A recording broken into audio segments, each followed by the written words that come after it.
This next chapter is about PMDD, Premenstrual Dysphoric Disorder, which is another level of PMS, basically. There are many symptoms that can come with it. Some even say that they might have suicidal thoughts, a very deep, dark depression, chronically exhausted, a lack of self-esteem and low confidence, lethargy, cravings, of course, for foods like sugars, refined sugars, and irritability, maybe anger, maybe insomnia, etc. There's lots of symptoms that come with PMDD. And the main driver is, again, estrogen dominance. So you have too much estrogen in ratio to that progesterone. Now, where this is coming from is, again, because of too much estrogen in our food supply, in our skincare, and environmental toxins, also heavy metals, which come from various things outside of in the air, in the pollution, in our skincare, in our foods, and of course vaccinations as well. So there are many things coming into the body that create this excess amount of estrogen, and that's where we get these disorders like PMDD. And it's becoming more and more common in women, and I think it's a lot to do with the amount of toxins that we are being exposed to daily, because it is getting worse today. So in order to combat PMDD, we are going to have to make changes once again to our diet. So you have to think about how much dairy you take in, because dairy, remember, contains estrogen. So if you're having cheese, if you're having milk products, if you're having anything from the dairy side, then you're feeding that estrogen, you're feeding your problem. And then of meat as well, depending on where you get your meat sources from, because meat, again, are pumped with excess amounts of hormones as estrogen. So if you eat a lot of meat and you don't eat enough fiber, then you are also storing that estrogen in your body. Again, it recirculates continuously. It's not being pulled out through your bowels. We still get these symptoms because we have malfunctioning of our liver. It's not detoxifying. It's not going through those phases. You've got phase 1, you've got phase 2, you've got phase 3 of that liver and gut detoxification. So the estrogen that was supposed to be removed from your body is still there. And when you keep putting in the foods like the dairy, like the meat, you are feeding all of that estrogen. The other thing that women are addicted to is refined sugar. Again, refined sugar feeds your estrogen. Not only that, it steals your magnesium. When you have too much sugar, it steals your magnesium, and you need to have magnesium to make your hormones. You also need magnesium to draw excess bad estrogens out of your body. We have to have magnesium on our diet, which is from things such as dark leafy greens and other green sources as well. I do recommend using things such as moringa powder, spirulina, chlorella, chlorophyll drops, and just any greens that you can that aren't necessarily from the green vegetables, because our soils are depleted. Naturally, magnesium is supposed to be in the earth, in the ground, in the soil, but it's not anymore because our soils are very depleted in the nutrition that we need for good health and good hormones. So we need to supplement with magnesium. You can buy a complex of magnesium, and you can also buy the magnesium such as magnesium citrate if you have bowel problems, which is more recommended. Look at the magnesium chapter of this course to learn more about magnesium and which magnesium is suited for your body and your condition. And you also have magnesium glycinate as well. So we need to get it in our food. So I encourage you to eat those greens. Broccoli, amazing for your liver. Ideally, we buy organic because we don't want those pesticides, those fungicides, those herbicides, because all of that also contributes to estrogen dominance.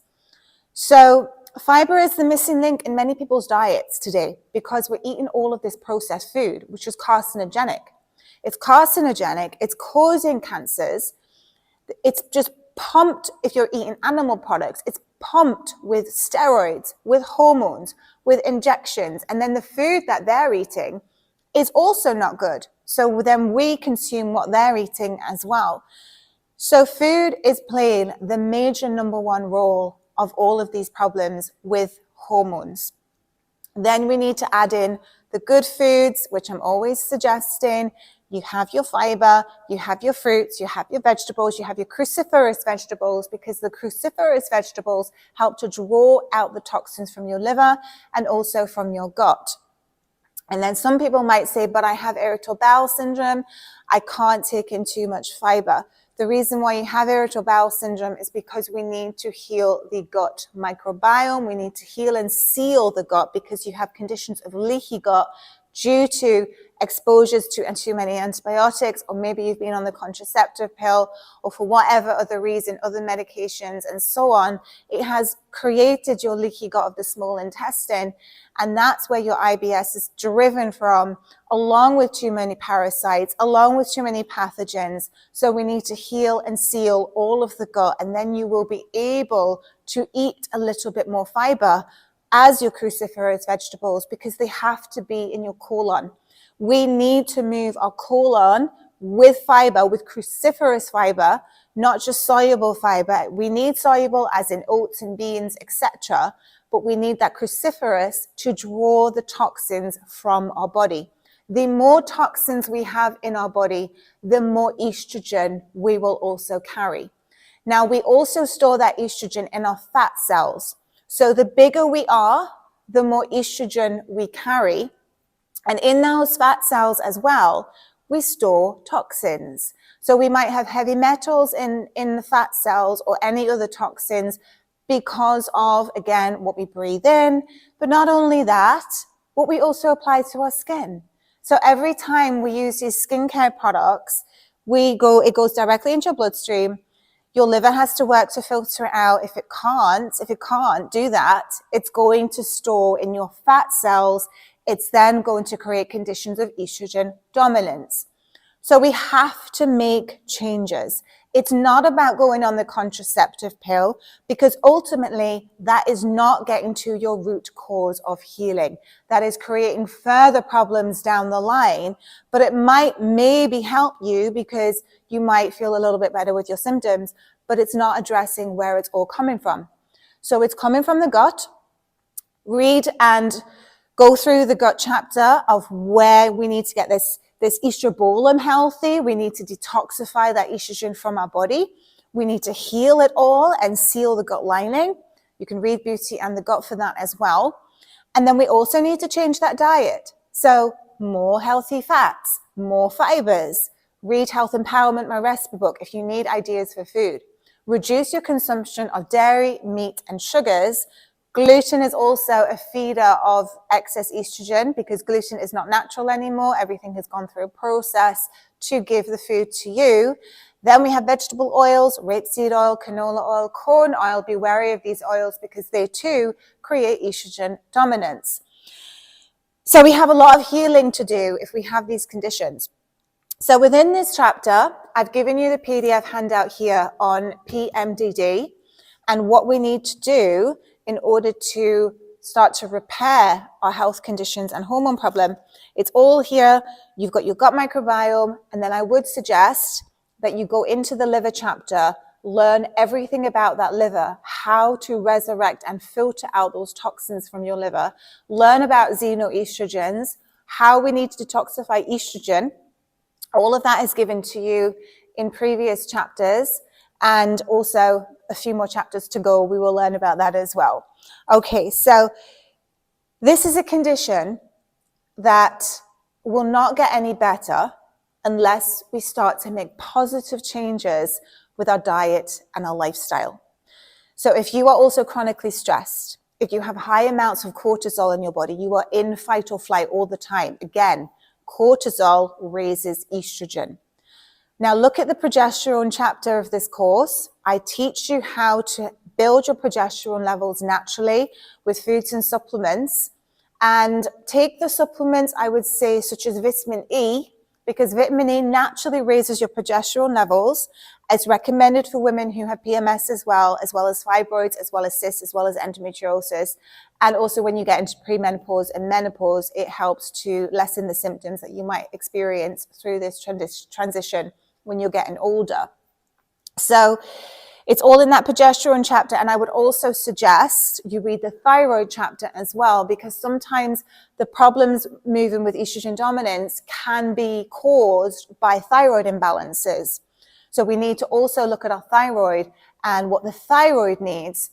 So it's about looking at the whole of our system holistically. So we need to heal our liver with PMDD. We need to heal the gut with PMDD. We also want to look at our adrenals and our kidneys, because if we have that adrenal burnout, your kidney energy, your battery energy is low. That again can contribute to those symptoms of estrogen dominance as well. So I would suggest reading those chapters of your kidneys and adrenals so that we rebuild those adrenals. And then another thing that you can think about doing is infrared saunas, because infrared saunas help to detoxify the bad estrogen. And as I mentioned, if you have that heavy metals in your fat cells, you might have cellulite. That could be where you're carrying all these heavy metals, toxins. So by sweating, it actually removes those toxins from your fat cells. And that can also remove that toxic estrogen from your body as well. We don't want to just let PMDD go, because eventually what happens, if you've ever had a Dutch test, which I go through with my online clients, it will say that you have possible DNA damage from too much estrogen. Estrogen in excess amounts, if it's not being removed from your body, can lead to DNA damage over time. Now, DNA damage is what triggers cancer.